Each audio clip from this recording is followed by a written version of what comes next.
Glória a Deus. Pode se sentar. Bendito seja o Senhor. Uau. Ai. Glória a Jesus. O Senhor não é pego de surpresa. Ele tem todas as coisas debaixo do seu domínio, poder e autoridade.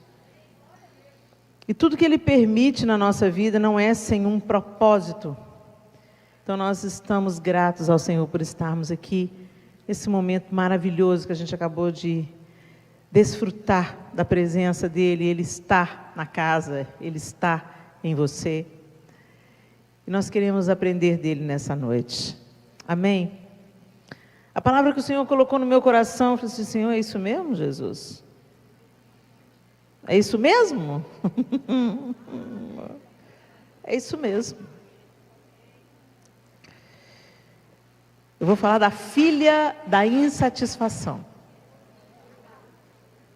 O nome dela é inveja. E ela nos afasta dos propósitos de Deus para nós. Segundo o dicionário, inveja é o desejo de possuir algo que outra pessoa possui, ou de usufruir de uma situação semelhante à de outrem. Insatisfação ou ira diante das conquistas de outrem. Aí as pessoas falam assim: graças a Deus, isso não me pega. Então te pega agora o pecado da mentira. Porque, gente, os estudos dos psicólogos mostram que a inveja, ela é inerente à existência humana. Então, em algum momento da sua vida, você vai ser alvejado por esse sentimento. Em algumas pessoas, ela se torna uma doença crônica. Em outras pessoas, uma seta, que vem com o propósito de te distrair, te ferir, te desvirtuar do caminho do propósito. E a palavra de Deus diz que inveja é pecado. Inveja não é apenas um desvio de caráter, como algumas pessoas pensam. Apenas consequência de uma existência difícil, de uma história difícil. A inveja, ela é pecado. E o apóstolo Paulo, no capítulo 1 de Romanos, você pode abrir aí a sua Bíblia em Romanos capítulo 1, ele lista aqui alguns pecados, mas eu queria me deter com vocês no verso 27, não, no verso 27 não, no verso 28. Além do mais, visto que desprezaram o conhecimento de Deus, Ele os entregou a uma disposição mental reprovável para praticarem o que não deviam. Tornaram-se cheios de toda sorte de injustiça, maldade, ganância e depravação. Estão cheios de inveja, homicídio, rivalidades, engano e malícia. São bisbilhoteiros, caluniadores, inimigos de Deus, insolentes, arrogantes e presunçosos. Inventam maneiras de praticar o mal, desobedecem a seus pais, são insensatos, desleais, sem amor pela família, implacáveis. Embora conheçam o justo decreto de Deus, de que as pessoas que praticam tais coisas merecem a morte, não somente continuam a praticá-las, mas também aprovam aqueles que as praticam. E é sério aqui, porque então o apóstolo Paulo ele coloca a inveja no mesmo grupo da prostituição, da malícia, da avareza, da maldade, do homicídio, entre outros. Mas como a inveja é um pecado não aparente, nós toleramos a inveja. Ou nós não admitimos que é inveja. É um nome muito feio, é um nome muito pesado. Então a gente dá outro nome. Então a gente fala assim: olha lá, fulana já vai ministrar louvor de novo. Mas ela já ministrou louvor no domingo retrasado, no domingo passado, agora de novo. Aí a pessoa fala assim, você está com inveja? Não, não é questão de inveja, é justiça. Porque tem tanta gente que canta bonito na igreja, o que que tem? Por que que tem que ser só ela? Será porque é filho do pastor? Sabe aquela pessoa que você começa a seguir no Instagram e de repente te dá assim um ranço? Ranço é outro nome para inveja. Helena, com que autoridade que você está falando? Com a autoridade de uma ex-invejosa.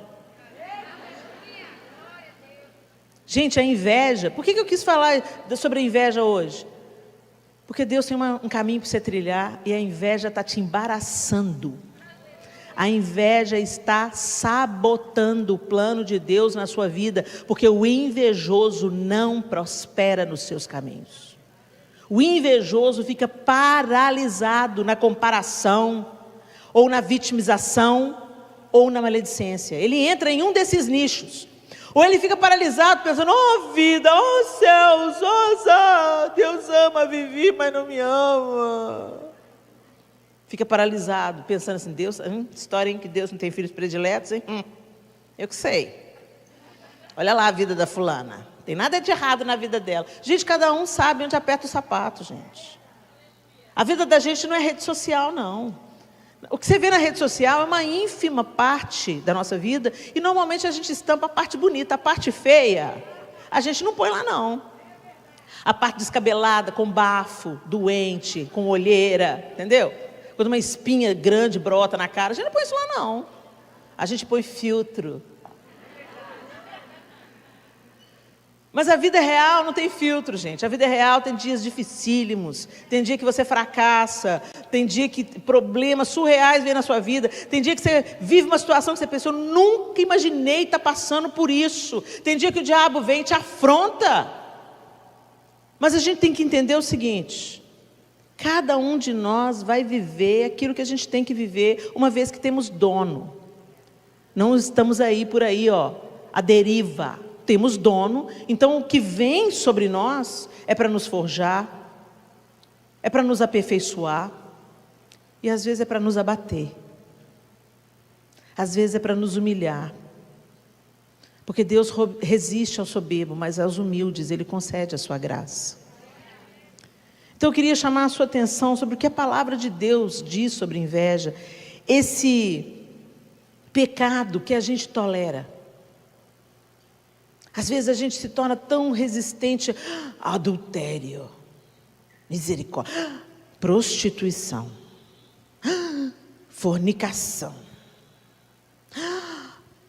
bebedices e glutonarias. Não, glutonaria não dá para pecar, não dá nem para pregar sobre glutonaria, porque é um pecado tão acomodado na igreja, que se você pregar contra glutonaria, como já aconteceu comigo, estava falando sobre as obras da carne, fui falar sobre glutonaria, a pessoa veio se sentindo ofendida, pensando que eu estava falando sobre gordo. Quem disse que glutão é gordo? Glutonaria é um pecado de não se saciar nunca, e de querer mais e mais e mais e mais e mais. Tem nada a ver com biotipo físico, não, gente. Tem pessoas que lutam com a obesidade por questões genéticas, por tantas outras questões. Tem nada a ver uma coisa com a outra. Mas as pessoas não gostam de ter esses pecados que são socialmente tolerados. A glutonaria virou até piada, né? Lá em Belo Horizonte, um buffet de uma amiga minha se recusou a fazer festa de aniversário quando descobriu que era para crente. Gente, vocês estão rindo? É para chorar. O quê? Vocês são evangélicos? Ah, não, para evangélico o preço é outro. Como assim o preço é outro? É porque a gente não bebe? Não, vocês não bebem, mas tudo que vocês não bebem, vocês comem. Então é mais caro o buffet para evangélico. Isso sem contar o buffet que não fez a festa. Não, evangélico, a gente não faz festa para evangélico, não.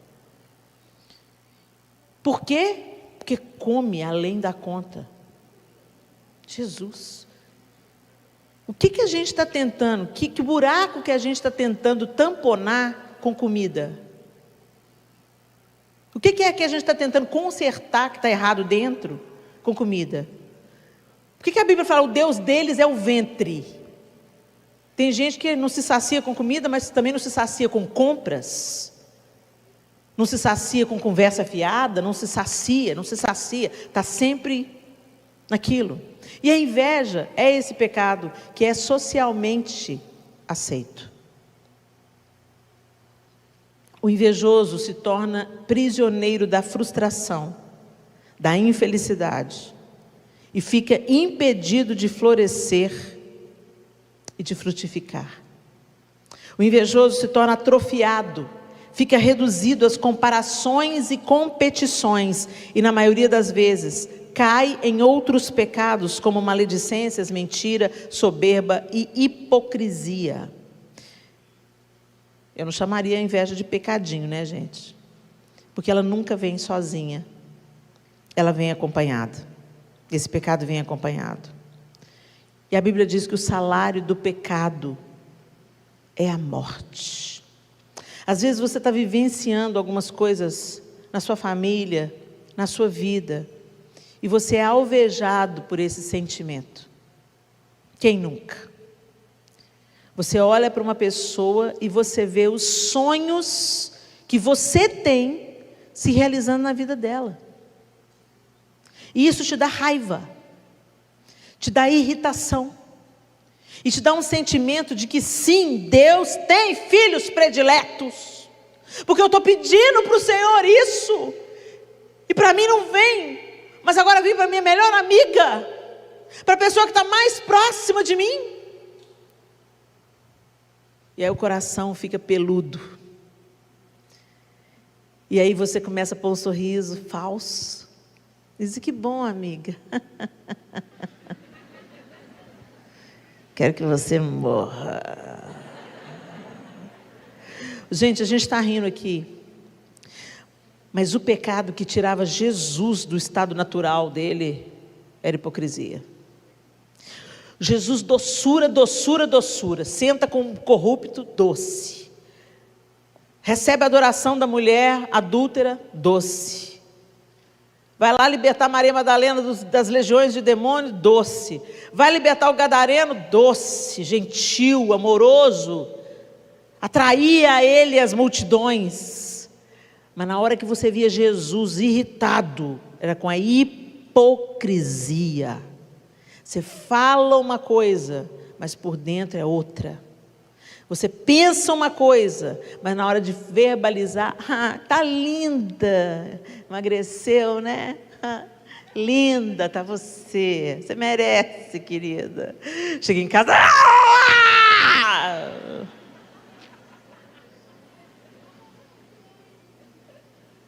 Só que eu tenho que te dizer, minha linda, o Senhor tem vida para você, tem plano para você. E o plano que Deus tem para você não compete com a outra. É o plano de Deus com você, é o plano de Deus comigo, é o plano de Deus com a Vivi, é o plano de Deus com o João, é o plano de Deus com a Cassiane. E todas nós fazemos parte de uma grande engrenagem que tem um único objetivo: levar glória ao nome do Senhor e torná-lo conhecido na terra. É para isso, é tudo sobre Ele. Mas a gente está preso, enredado nessas teias de comparação, e isso sempre existiu, gente, desde que o mundo é mundo. Começou lá no Éden. O primeiro assassinato da história aconteceu por causa de inveja.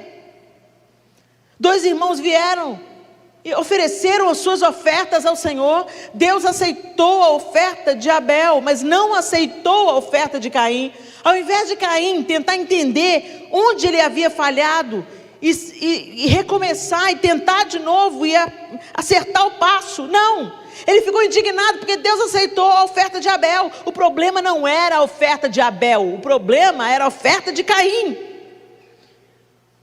E às vezes a gente pensa: por que Deus está dando para o outro? Então pergunta: por que Ele não está dando para você? Aí a gente se lembra de quem? Davi. Samuel foi mandado pelo Senhor à casa de Jessé para ungir o novo rei sobre Israel, porque assim como ele rejeitou a Caim, ele também havia rejeitado a Saul. E ele falou: Samuel, vai à casa de Jessé que eu vou ungir um novo rei sobre Israel.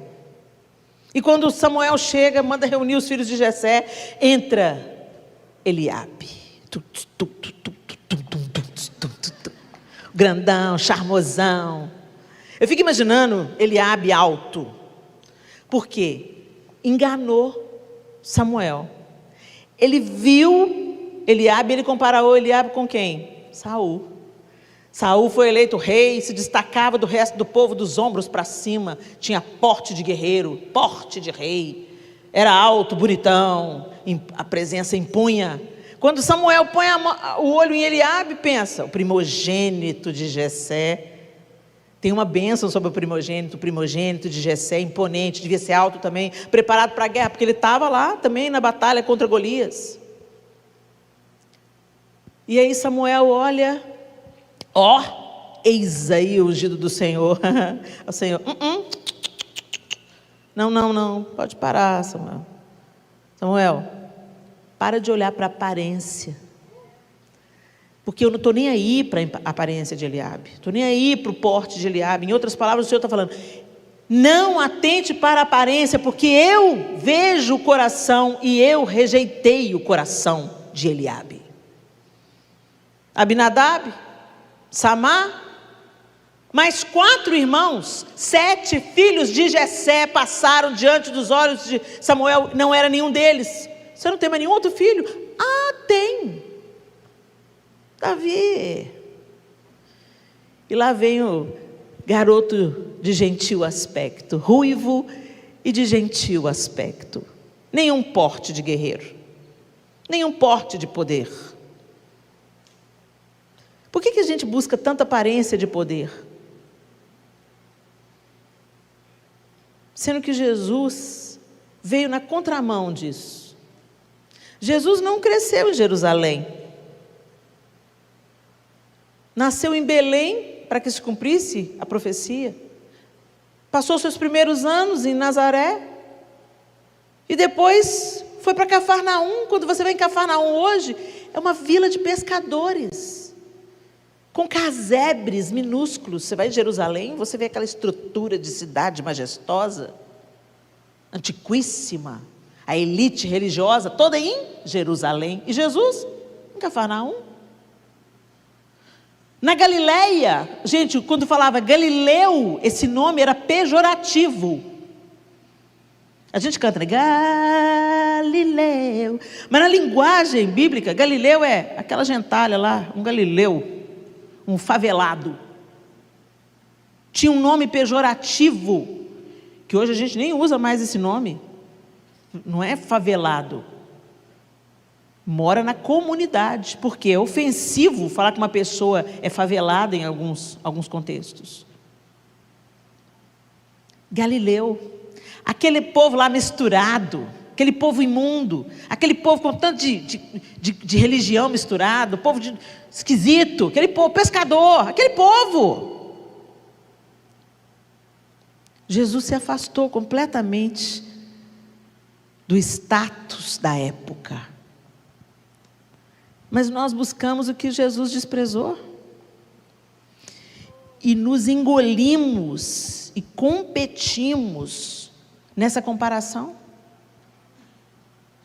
E a falta mais grave, deixamos de florescer onde a gente tem que florescer. Porque a gente, por inveja, está tentando ser a outra pessoa. Está tentando viver a vida da outra pessoa. Quando eu entrei no diante do trono, eu estava totalmente quebrada. Eu ainda não tinha 30 anos de idade, mas carregava uma bagagem de abuso, de comparação. Eu ouvi dos meus irmãos, né? Você não é irmã legítima, Leninha? Mamãe te achou na lata do lixo. Olha, você tem olho castanho. Olha aí o chão. A gente tem olhos claros. Olha o seu cabelo, é assim meio, mais ou menos. O cabelo deles era pretinho, lisinho. E minha mãe ficava rindo. Ela achava engraçado, coisa de menino. E por um tempo isso me fez acreditar que eu não era filha. Então, eu sempre me sentia aquém. Quando meu pai ia apresentar a família para os amigos, esse é meu primogênito, Wagner, esse é o Alexandre, e essa aqui é a Leninha, minha caçulinha. Aí os amigos olhavam, que pena, justamente a menina não tem os olhos claros. fala isso. E esse senso de desvalor fez o quê? Eu achar tudo do outro melhor. O diabo primeiro fere a sua identidade. E te faz acreditar que quem você é não é bom o suficiente. Que aquilo que Deus te entregou é injusto, porque Ele deu mais para o outro. Que a sua vida é bem medíocre, bem mais ou menos. Para que você vai sonhar? Para que você vai empreender? Para que você vai avançar? Deus escolheu os queridinhos dEle, os preferidos dEle. Fica aí nessa sua vidinha. Quando acontece a questão de Deus aceitar o sacrifício de Abel e não aceitar o de Caim, Deus pergunta para Caim: por que se descaiu o seu semblante, Caim? Era a oportunidade do diálogo, era a oportunidade da confissão. Senhor, meu semblante caiu porque eu fiquei com inveja. O que o senhor aceitou de Abel, não aceitou? O que tem de errado na minha oferta? Talvez ele tivesse ouvido. Sabe por que eu não aceitei a sua oferta, Caim? Porque você me trouxe do que te sobrou. Abel me trouxe das primícias. Quem sou eu no seu coração, Caim? Será que eu sou realmente o seu Deus? Não traga uma oferta por constrangimento, traga uma oferta por amor, traga uma oferta por alegria. O seu coração está turvado, você me deu. Eu não preciso, eu sou dono de todas as coisas, Caim. Que motivação é? Talvez fosse a oportunidade da ficha de Caim cair. E dele falar: puxa, eu andei errado, eu pisei na bola.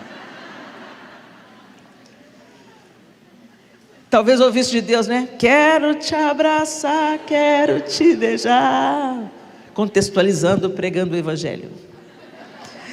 Não foi eu que inventei isso não, viu gente? Isso é um cara do metrô de São Paulo, que contando a história do filho pródigo, ele pega e usa o trecho dessa música, nesses dois contextos, né? Genial. Contextualização, para ficar mais fácil da mensagem chegar lá. Né? Conta a história do filho pródigo como se fosse dois filhos aleatórios, né? Vou contar para vocês a história de dois filhos e tal. E no final ele fala assim: Deus ama a sua vida, Deus tem um propósito para você, estou indo. E aí o Espírito Santo faz o resto. O fato é que Deus, ainda além de fazer a pergunta, Ele fala assim: olha, que o pecado jaz à sua porta e cabe a você dominá-lo. Dominou, gente? Não. E o que começou como inveja, terminou como assassinato. E é um desfecho de tragédias. E é isso que a inveja faz na nossa vida. Normalmente, a inveja, ela é precedida desse sentimento de ranço. Não tem um motivo de você não gostar daquela pessoa, mas você não gosta. Meu santo não vai com o santo dela. Deixa eu te dizer, o seu santo tem que ir com o santo dela, porque essas duas são filhas de Deus, e o Espírito Santo é que habita em nós. Mas a gente coloca: não vai, não tem afinidade. Você pode não ter, você não precisa de ter afinidade com todo mundo, não. Às vezes tem pessoas que você escuta e não encaixa. Você se identifica mais com outra, e essa que é a lindeza do reino de Deus. A sua pluralidade. Umas pessoas são cotovelos, outras são joelhos. As duas têm funções no corpo magníficas. Cada um no seu quadrado, cumprindo o seu chamado. Tem um grupo que vai ser alcançado pelo tipo de palavra, pela unção que está sobre a vida da Viviane. Tem um grupo de pessoas que vai ser alcançado pela unção de Deus que está na minha vida, na vida da Cassiane e na sua vida. Não é sobre números, não é sobre seguidores no Instagram, não é sobre quantas visualizações tem o seu vídeo. Gente, isso é uma nuvem de fumaça. Eu fico pensando em quem pregou para o Billy Graham. Quem levou o Billy Graham a ter um encontro definitivo com Jesus? Essa pessoa é coparticipante de milhões e de milhares. E não é para o Billy Graham as pessoas que ele ganhou, é para Jesus. Gente, nada no reino é nosso, é para a glória de Deus. Nós não somos donos de pessoas, o Senhor é. Os pastores dessa igreja, eles não são donos do rebanho, eles são cuidadores do rebanho que é do Senhor. Mas a gente entra em umas disputas loucas, e quando a gente vê, a gente está contra Deus, a gente está se opondo a Deus. E a gente vê Caim levando o seu pecado a cabo. A gente vê Eliabe no campo de batalha. Davi veio para levar notícias dos irmãos para o pai, e encontra um irmão cheio de ódio, cheio de animosidade. Aqui vieste, aqui, o que você veio fazer aqui, Davi? E com quem você deixou suas poucas ovelhas no deserto? Eu conheço a maldade do seu coração e a presunção de você. Você veio aqui para ver a batalha. Gente, se ele foi lá para ver a batalha, que maldade e presunção tem nisso? Davi olha para Eliabe: o que fiz eu agora? Aí dá para você entender que desde que houve aquela unção, Eliabe não olhava mais Davi do jeito que ele olhava antes. Depois, Davi estava sendo treinado, gente, porque depois de enfrentar a inveja do seu irmão e vencer Golias, ele foi lá, venceu Golias, e as mulheres gritaram: Saul venceu milhares, Davi seus 10 milhares. Olha o número aí de novo. Saul ouviu a musiquinha: como assim? Davi venceu 10 milhares e eu só milhares? Acendeu-se a inveja de Saul contra Davi, e ele perseguiu implacavelmente Davi por inveja. Mas eu queria trazer o seu olhar para o fim de Caim, para o fim de Saul,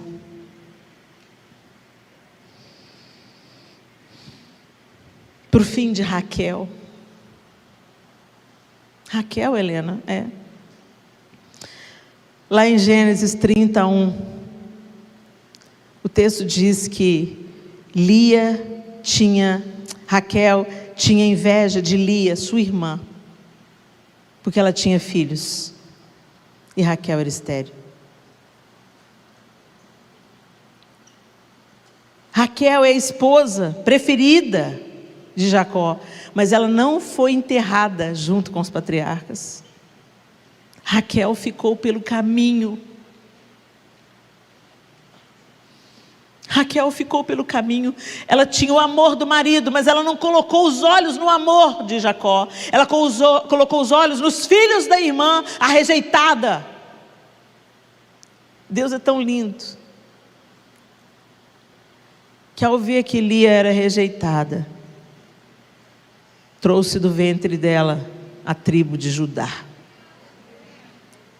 Vocês já pararam para pensar isso, gente?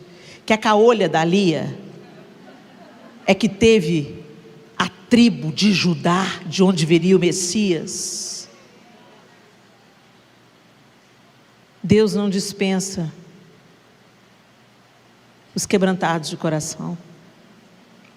Lia era quebrantada. Ela não escolheu ir para a cama de Jacó. Ela foi levada por seu pai. E ela queria ser amada por Jacó, mas sua irmã já tinha o amor de Jacó. Talvez Lia fosse a alternativa de Deus desde o princípio. Mas Jacó estava fascinado pela aparência de Raquel. Até o último momento, quando Jacó passa o val do Jaboque, ele coloca primeiro, antes de Raquel, Lia. Se meu irmão matar alguém, mata primeiro Lia. Ele põe Raquel por último. E nem assim Raquel se satisfez. Morreu e ficou pelo caminho. Foi sepultada no caminho.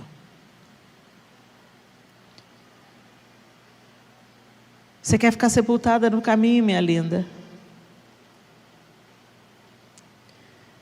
Durante anos, por causa do meu sentimento de inadequação, eu achava tudo dos outros melhor do que o meu. Eu não conseguia enxergar minhas potencialidades, talentos, capacidades. Eu desprezava o que eu tinha nas minhas mãos, exatamente como Raquel desprezou o que tinha nas mãos. Por inveja. Porque você olha para a vida do outro, para o casamento da outra, para os filhos da outra, para os bens, para as posses, para os diplomas, para a formação, sei lá o quê, para o dom, para a voz. E você olha para o temperamento. Eu tinha inveja do temperamento da Ana Paula. Gente, eu queria tanto ser meiga assim. Ela fala tão manso. E eu falo assim. Né, irmãos? Mas Deus usa cada um no seu quadrado, cumprindo o seu chamado. E aí que está a beleza do corpo.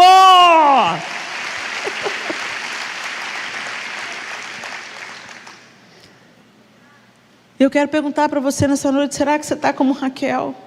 Gente, não é à toa que a Bíblia está recheada de exemplos de inveja. Toda a Bíblia, de Gênesis até o Apocalipse, você vê comparações, você vê competições, você vê inveja. Eu já citei aqui Raquel, eu já citei aqui Davi, Saul, mas eu quero dizer para José e seus irmãos. Os irmãos julgaram José na cova por causa de quê? Por causa de inveja. Saul perseguiu Davi por anos por inveja. E o que a Bíblia diz para a gente? Lá em Provérbios 14:30, o texto diz assim: o coração em paz dá vida ao corpo, mas a inveja apodrece os ossos.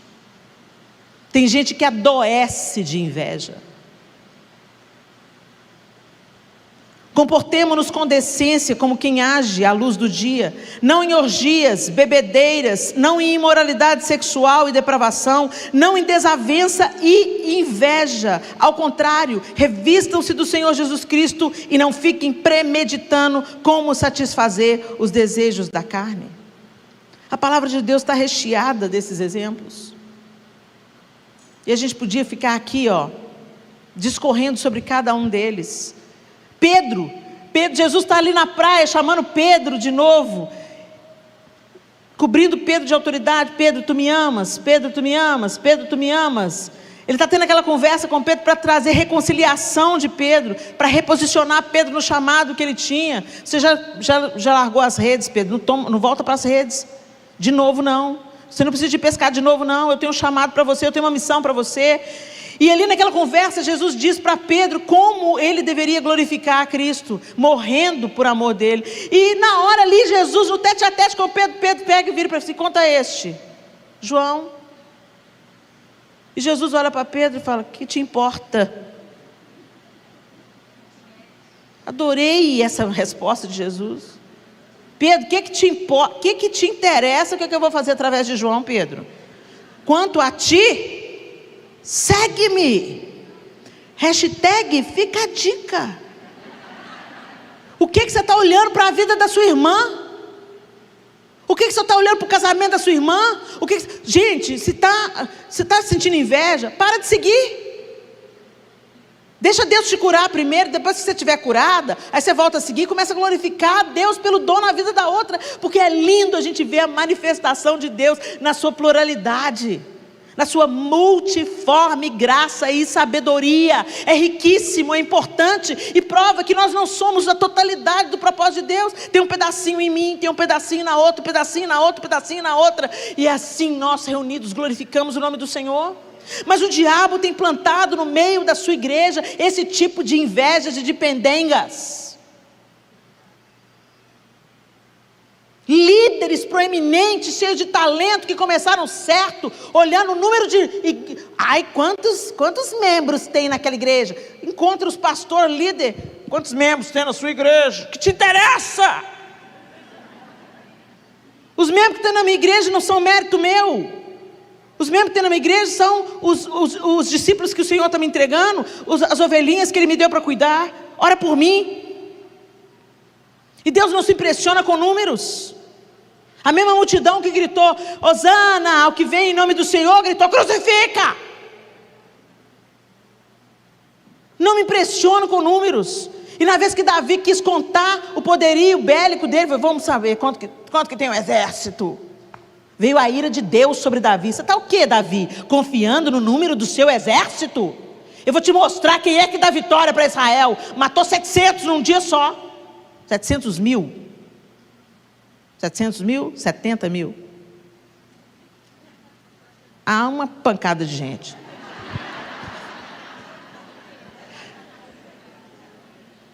Com Deus não se brinca, gente. De Deus não se zomba. Os conselheiros de Davi falaram assim: Davi, mexe com isso não. Para que você quer saber o seu poderio bélico? Para que você quer saber quantos soldados você tem? Porque as vitórias de Israel vinham do Senhor, eram vitórias sobrenaturais. E Davi começou a se envaidecer do seu poderio bélico e começou a contar. Você está contando os seus seguidores no Instagram e comparando com a da sua irmã? Ela nem tem conteúdo. Inveja. Minha linda, se você continuar nesse padrão de comportamento, você não vai crescer, você vai definhar, vai receber uma marca como Caim recebeu, vai perambular pela vida, vai ser enterrado à margem da estrada, não vai romper naquilo que Deus tem para você romper. Eu só consegui avançar quando eu falei: Senhor, eu não aguento mais ser invejosa, me cura. Eu não aguento mais, Senhor, sentir inveja. Eu não quero sentir, mas eu sinto. E o Senhor falou comigo: não adianta eu querer cortar os frutos, Helena. A inveja é o fruto. Vamos na raiz. Nessa rejeição que você sente. No abuso que ficou no passado. Você pensou que eu não te protegia, Helena? Eu te protegi, eu tenho te sustentado, eu tenho um plano na sua vida. E eu vou pegar tudo que o diabo fez na sua vida e eu vou converter para o bem, mas você tem que confiar em mim. E o Senhor começou a me curar, me curar, me curar, e eu comecei a andar com Ele. O problema da gente é que a gente muda de religião, vem para a igreja, mas não anda com Deus. Você anda com os irmãos da igreja, você anda com o pastor, você anda com a turminha, mas você não anda com Deus. E é andando com Ele, nos relacionando com Ele, é que nós somos curados. É que nós somos confrontados. É que Ele tira a máscara do nosso pecado e fala assim: não é justiça não, não é ranço não, é inveja. E inveja é pecado, filha. E pecado precisa ser confessado e abandonado. Eu me lembro que eu cheguei para Ana Paula. Não estou falando para você fazer isso em casa não, tá? Isso era uma coisa comigo. E eu confessei: Ana, eu criticava, a gente cantava no mesmo grupo, antes de ter o Diante do Trono, a gente cantava no El Chamar. E eu criticava, porque todos os solos eram para Ana. E eu falava: sei lá, a filha do pastor, né? Isso não é justo. Eu sei do que eu estou falando, gente. E aí Deus levou para Ana Paula para estudar nos Estados Unidos. Ela passou 1 ano na Christ for the Nation. E aí a gente precisava de alguém cantar para substituir a Ana Paula nos solos. E quando a outra pessoa começava a cantar, cantava lindamente também. Mas não era a mesma coisa. E eu comecei a sentir saudade da Ana. E pensar: Ana faz falta. Tem uma graça de Deus sobre a Ana. Tem uma unção de Deus que é dela. Não é sobre talento, não é sobre voz. É unção. É graça, é favor de Deus. E quando ela voltou, eu estava com muita saudade. E eu fui confessar o meu pecado. E eu cheguei para ela e falei: Deus já estava começando a trabalhar em mim, me virar do avesso. E eu falei assim: Ana, eu quero te dizer que nós sentimos muito a sua falta.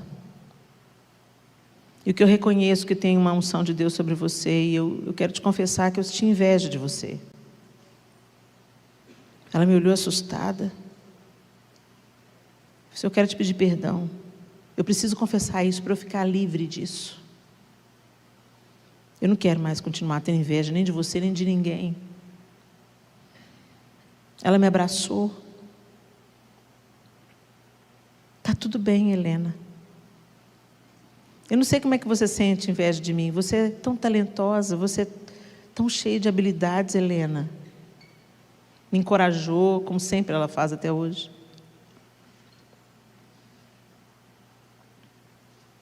Um ano depois, ela me chamou para integrar o Diante do Trono. E Deus me amou através dela.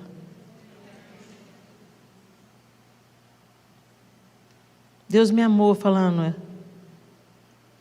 você não precisa continuar do jeito que você está. Entra na comunhão comigo. E ali começou uma grande obra de transformação na minha vida. Mas eu precisei ser quebrada.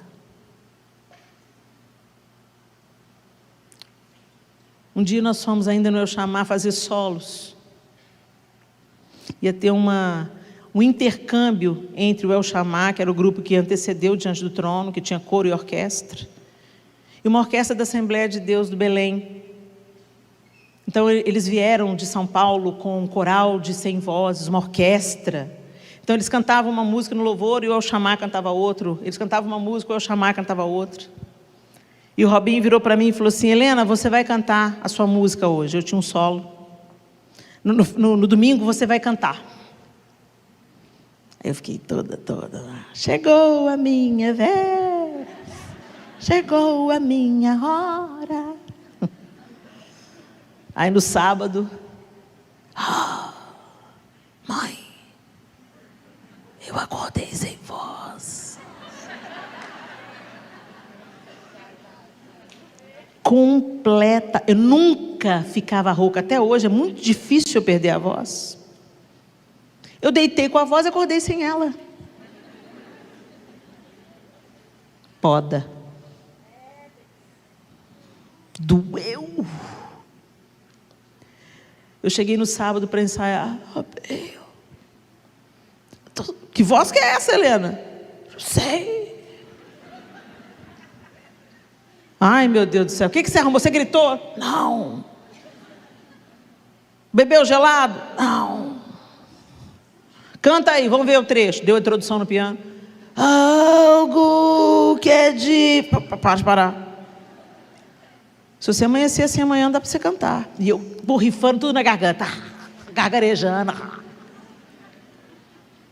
Chegou no domingo. Estava pior do que no sábado. Eu não só não cantei, eu dublei. O El Chamar fazer coreografia também. E as lágrimas correndo. O olheiro espremendo. Aí eu lembrei de uma oração. Na minha tolice. Eu queria cantar na igreja, mas eu também queria ser cantora popular. Conhece alguém assim? Eu quero cantar no boteco durante a semana e no fim de semana quero cantar na igreja. Não tem nada a ver. Você sabe onde que vai ter essa frase, né? Piscando em neon, né? Não tem nada a ver. Bem-vindo ao inferno. Não tem nada a ver. Bem-vindo ao inferno.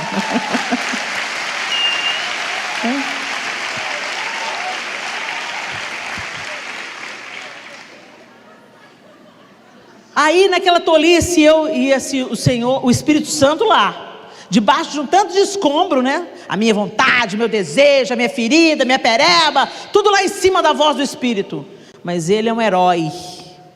E Ele lá, você não nasceu para isso, meu propósito não é esse, você não nasceu para isso, meu propósito não é esse, você não nasceu para isso. Eu pego e falo, Deus, eu fiz essa oração, gente. Se não for para cantar do jeito que eu gosto, por que você me deu voz? Se não for para cantar do jeito que eu gosto, então tira.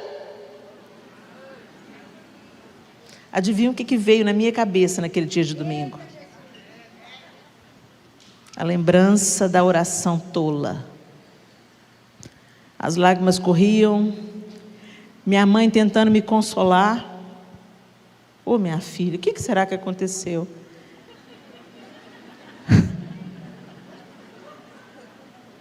Eu falei, Deus está me tratando, mãe. Você está rindo porque não foi com você, né? Quando chegar a sua vez é que eu vou ficar. E doeu tanto, mas me libertou. E depois que Deus tirou as minhas perebas, curou a minha vida, eu falei: pronto, filha, agora vamos lá. Vamos lá para você viver o propósito que eu tenho para você viver. Você vai dar glória ao meu nome por o que eu faço na vida da Ana. Você vai dar glória ao meu nome por o que eu faço na vida de A, B, C, D e E. Elas vão te inspirar, elas vão somar, elas vão te ensinar. Mas você vai focar no que eu quero que você faça. E aí a gente se lembra da oração, da palavra de Jesus para Pedro. Que te importa como eu vou usar João? Que te importa que ele ainda esteja vivo quando eu vier? Quanto a ti, segue-me. Quando a gente está focado em seguir Jesus, você não tem tempo para ficar bisbilhotando o que Ele está fazendo na vida do outro. Não que você esteja ignorando a graça, a bondade de Deus na vida do outro, mas você está focado na sua missão, tentando cooperar, e não questionar, e não comparar. Talvez o diabo está mentindo para você através disso. Você não vai, você não faz. O que Deus te deu, o que Deus te deu? Você não consegue fazer isso. Ah, mas eu queria cantar, mas eu não tenho voz. Gente, para de olhar para aquilo que você não tem, e para de olhar para aquilo que você tem, porque o que você tem é o que aponta o seu propósito. Deus não ia te mandar cantar e não te dar voz. Se Ele quisesse que você cantasse, Ele te dava voz. Você quer cantar, mas o povo não quer ouvir. Você quer pregar, mas o povo dorme enquanto você está pregando. E não tem nada de errado nisso. Cada um tem um propósito, um chamado, uma vocação. Gente, quando saiu no meu teste vocacional, oratória, eu falei: o que eu vou fazer com isso? O que é isso? Oratória.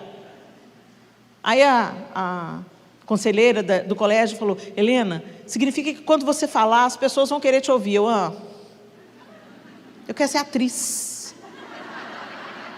Eu quero cantar, eu quero fazer arte. Sou artista. O que eu vou fazer com isso?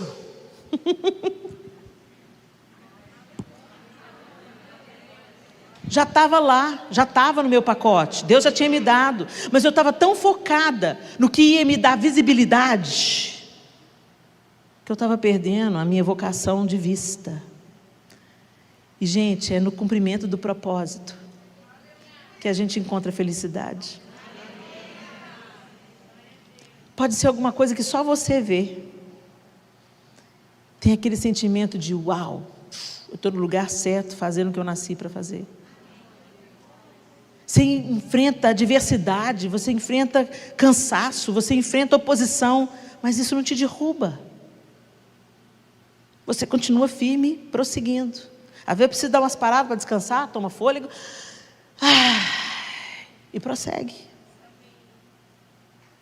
Agora, se você está vivendo o propósito que é para outra, você vai se frustrar, vai se decepcionar, vai esperar resposta nas pessoas que não vêm, e você se frustra ainda mais, e a sua inveja só cresce. O fim de Saul, o fim de Caim, o fim de Raquel. Não é isso que você quer para a sua vida, é? Feche os seus olhos.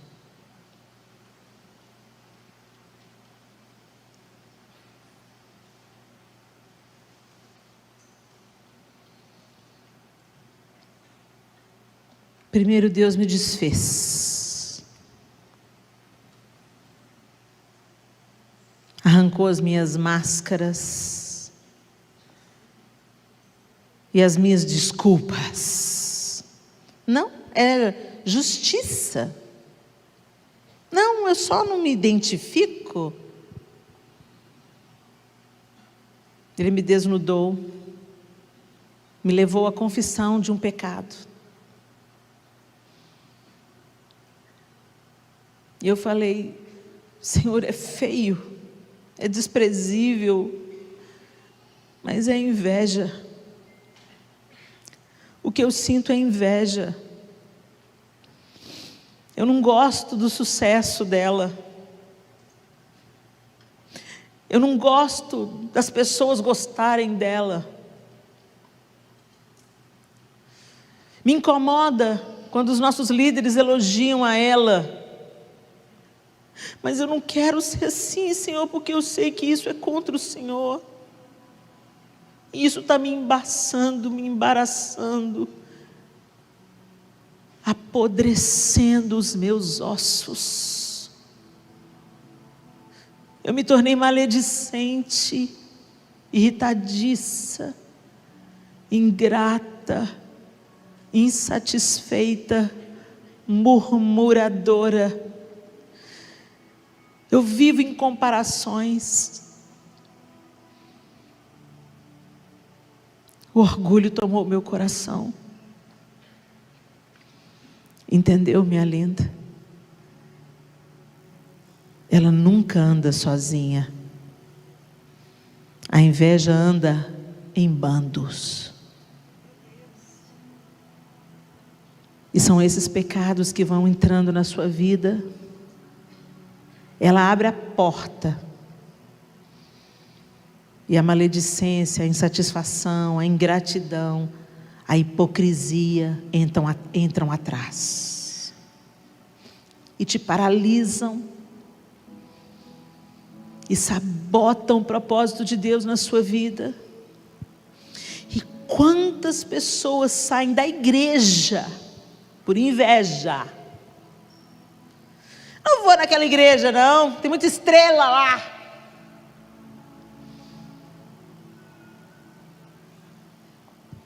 Não gosto daquele pastor não, ele se acha. E quando você pensa que não,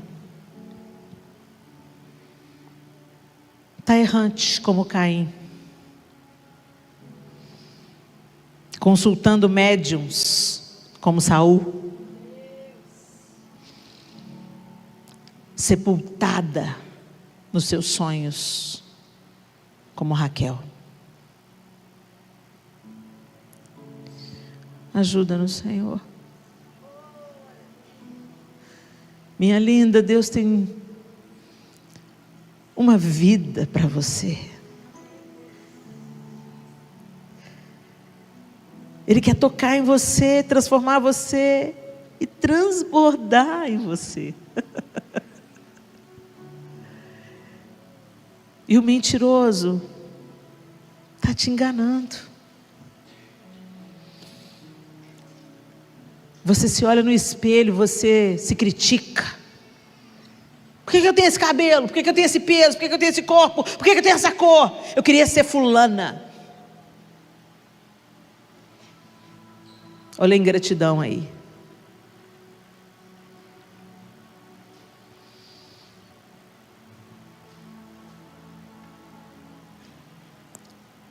A inveja tem sabotado a unidade do corpo de Cristo.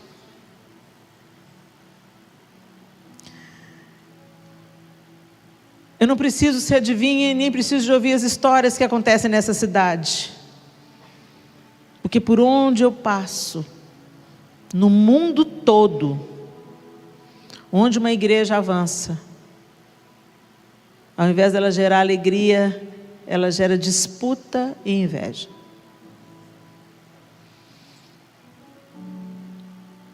Em países fora,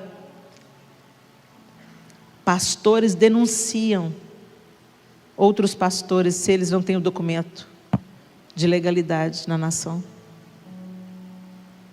E eu fico perguntando, o que Deus vai permitir que aconteça conosco para promover a unidade? Se nós não formos atraídos pela doce voz do Senhor, nos chamando à reconciliação, ao conserto e ao arrependimento do pecado da inveja, o que Deus vai permitir para produzir a unidade do corpo? Mandar todo mundo para a arena de novo? Porque enquanto alguns morriam na arena, outros oravam em unidade. Pedro estava preso, apanhando. E a igreja reunida na casa da mãe de Marcos, orando. O que vai precisar de acontecer com a gente, para a gente confessar e abandonar o pecado da inveja? Essa pandemia não é vã, ela não é um erro de trajetória. Ela é um sinal de alerta piscando alto, uma sirene tocando, uma trombeta tocando, nos convocando a um novo estilo de vida, a um reposicionamento que é precedido de arrependimento de pecados. Não há avivamento sem arrependimento.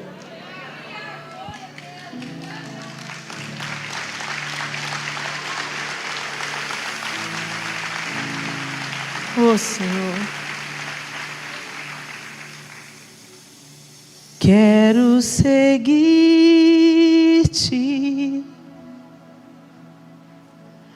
quero viver como tu, quero seguir-te,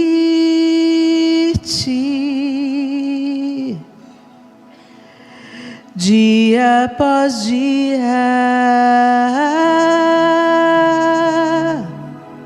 Quero seguir-te,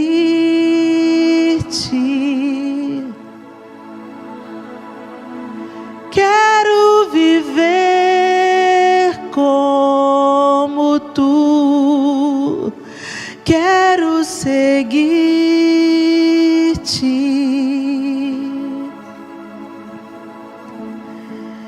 dia após dia.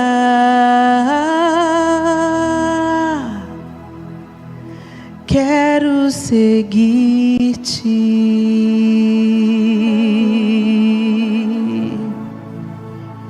Que o meu coração seja quebrantado,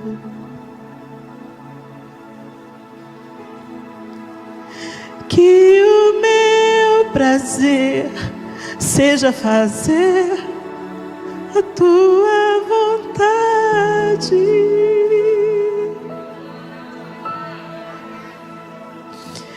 que o teu amor flua em minha vida, que o teu perdão alcance até os meus inimigos.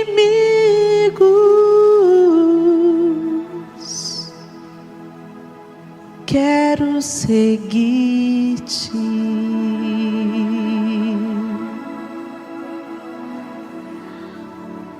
Seguir a Cristo não é frequentar uma igreja evangélica.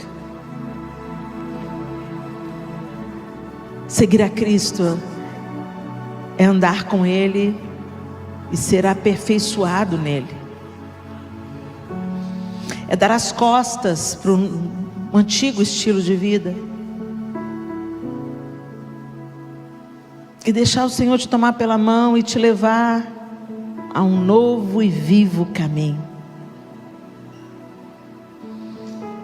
Eu não posso terminar essa sessão sem te dar uma oportunidade de se expor diante de Deus. Por isso que eu gostaria que todos estivessem de olhos fechados aqui. Nós não estamos aqui para tomar conta da vida do outro, mas eu queria que você que precisa de denunciar o seu pecado, de falar: Senhor,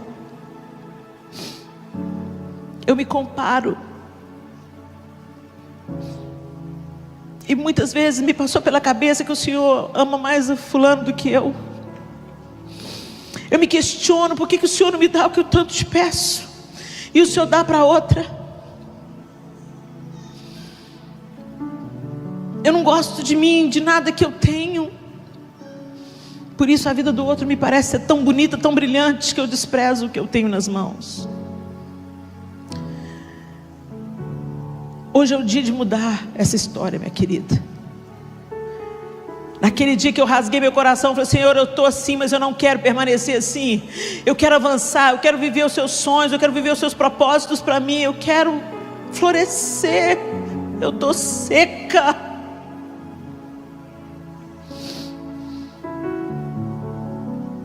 Se você quer fazer a oração hoje, eu te ajudo.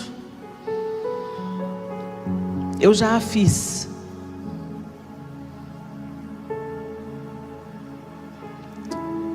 Eu queria que só você que precisa fazer essa oração de confissão hoje, na área específica que você precisa fazer, só você conhece, eu não conheço. Que só você ficasse de pé no seu lugar e eu quero orar junto com você.